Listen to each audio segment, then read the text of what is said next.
질의 전에 간단하게 자료 요구 좀 하고 넘어가겠습니다. 네.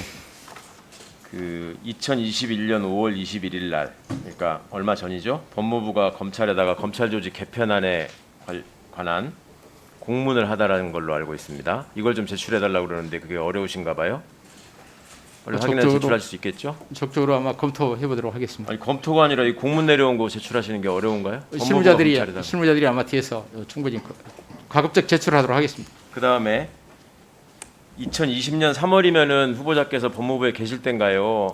2020년 3월은 있었습니다. 네. 2020년 4월달에 나왔으니까요. 법무부가 정관특혜 근절 방안을 발표를 하셨더라고요. 예. 그래서 그거에 따라서 검찰이 이거를 이행한 실적을 좀 달라. 이거를 작년 6월부터 요구를 했는데 여태 아무 소식이 없고 설명도 없습니다.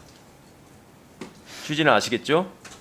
예. 있으면 있다, 없으면 없다, 있으면 어떻게 했다 이런 자료는 낼 수 있어야 되지 않겠습니까? 제출 부탁드립니다. 예, 그럼 질의하겠습니다. 네. 후보자님 오랜만에 뵙습니다. 예. 잘 지내셨습니까? 예. 잘 지냈습니다. 여러모로 복잡하셨죠, 심사가. 예, 그렇습니다. 예. 오늘 계기로 해서 좀 정말로 국민만 바라보고 일하시던 그 헌신적인 공직자의 모습으로 다시 한번 또 봉사하실 기회가 되기를 바라는 마음으로 예. 몇 가지 여쭤보겠습니다. 그 간단하게 이건 답하실 수 있는 문제인 것 같은데요. 검찰은 대한민국 검찰은 사정기관입니까? 사정기관이라고 통칭되고 네. 있습니다. 검찰은 인권 옹호 기관입니까? 인권옹호기관 당연합니다. 그러면 검찰은 본질적으로 공소기관인 게 역사적으로 맞습니까? 수사기관인 게 맞습니까?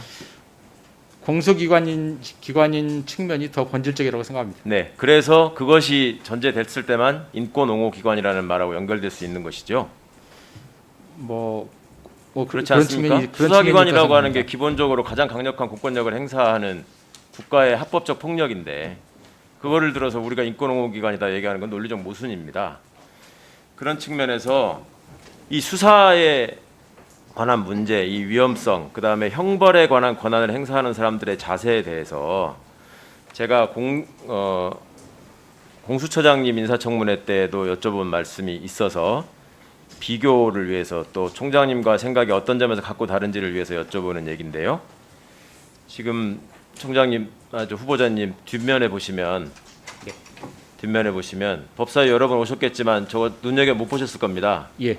흠흠신서 서문이라고 합니다. 예. 저희가 예전에 국사 공부할 때나 정약용 선생 저작 중에 흠흠신서가 있다 이렇게 얘기 그렇습니다. 듣지 않았습니까? 예. 저도 여기 와서 구체적인 내용의 흠흠의 의미에 대해서 이제 처음 새기게 됐는데요. 흠흠이 무슨 뜻인 줄 아십니까? 제가 잘 모르고 있습니다. 그러시죠. 저기 보시면 맨 마지막에요. 저 한번 보십시오. 맨 마지막 세 줄 보십시오. 흠흠이란 무엇인가? 삼가고 또 삼가는 것으로서 형을 다스리는 근본인 것이다. 동의하십니까? 동의합니다. 흠흠신서를 정약용 선생이 쓰신 해가 언제인지 혹시 아십니까? 1800 네, 1800년대 초반이겠죠. 예. 정조 때니까 예. 1822년이라고 합니다. 그럼 딱 200년 전입니다. 그렇죠? 200년 전에 선조들이 말씀하시는 저 교훈에서 우리가 과연 한 발짝이라도 나가고 있는지, 그러니까 근대 형사사법 체계의 발전과 검찰 조직의 발전이라고 하는 것이 떼어서 생각할 수 없는 거 아닙니까? 예. 그렇죠? 그래서 검찰이 가장 객관적인 관청이다라고 자임하고 인권옹호기관이라고 자부하고 준사법기관이라는 명칭을 남들이 인정하지 하든 하지 않든 앞서서 내세우고 있습니다. 그렇죠? 예, 그렇습니다. 자, 그러면 200년 전 선조가 말씀하신 거하고 현실하고 얼마나 같은지 다른지 뒤로 한번 다시 봐주십시오. 사람이 천권을 대신하면서 두려워할 줄 모르고 자세히 헤아리지 아니한 채 덮어두고 모른 채 하며 살려야 할 사람은 죽이고 죽여야 할 사람은 살리고서도 태어나고도 편안할 뿐 아니라 돈에 흐려지고 여자에 미혹되어 비참함과 고통으로 울부짖는 백성의 소리를 듣고도 구제할 줄 모르니 화근이 깊어지는 것이다. 어떻습니까? 대한민국 검찰은 200년 전 저 선조께서 개탄하시던 부분에 대해서 우리가 열심히 노력해서 지금은 전혀 그렇지 않습니다 라고 자신 있게 얘기할 수 있는 조직이라고 생각하십니까? 완벽하지는 않지만 노력하고 있다라고 말씀드릴 수 그 노력한 결과가 어떻습니까? 지금 모든 국민들이 검찰이야말로 가장 공정하고 객관적인 기관이고 가장 비정치적인 조직이다 라고 믿고 있습니까? 그런 부분은 좀 개혁돼야 된다고 생각하고요. 그래서 개혁 입법이 만들어지지 않았나. 그 개혁을 통해서 완성해야 될 대한민국 검찰의 모습은 앞으로 200년 후에 다시 한번 뒤를 바라보면서 우리가 얘기를 해야 되겠습니까? 빨리 완성이 돼야 되겠습니까?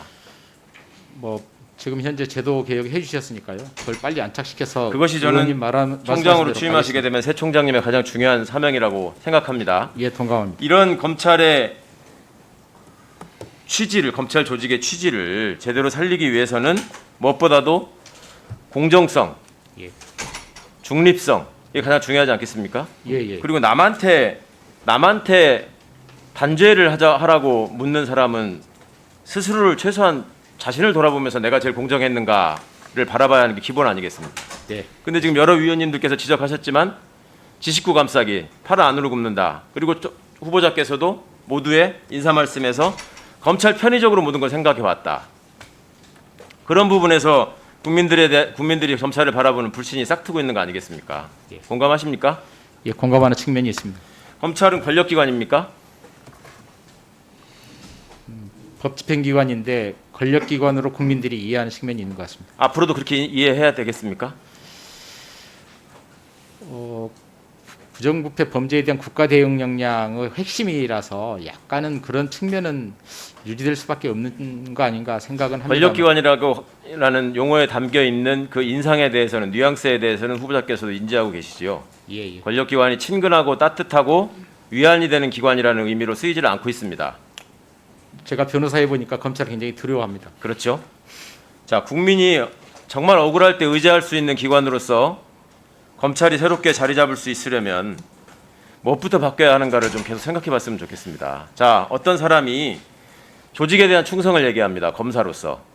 검사가 조직에 대한 충성을 한다는 것은 뭘 어떻게 하는 거를 조직에 대한 충성을 한다고 하는 겁니까? 검사를 해보셨으니까. 조직에 대한 충성이 아니라 국민에 대한 충성이어야 된다고 생각합니다. 그렇죠. 검사는 오로지 국민을 바라보고 국민에 대해 충성을 해야 됩니다. 그런데 국민들이 일반적으로 어떤 범행 현장에서 체포가 됐거나 범행과 관련한 질문을 받을 때 갑자기 휴대전화를 없애버린다.